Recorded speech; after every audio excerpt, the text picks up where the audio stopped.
Ang bago nating top 1 ay si Samantha. Galing mo, Samantha. Naku, basic lang yan.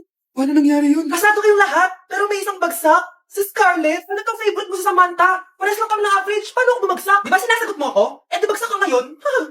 Manda ka sa akin. A few moments later. Class, mag-behave kayo. Nandito yung principal natin. Magandang umaga, class. Kamusta yung bago nating teacher? Gusto ko pong i-report yung teacher na yan dahil may favoritism po yan.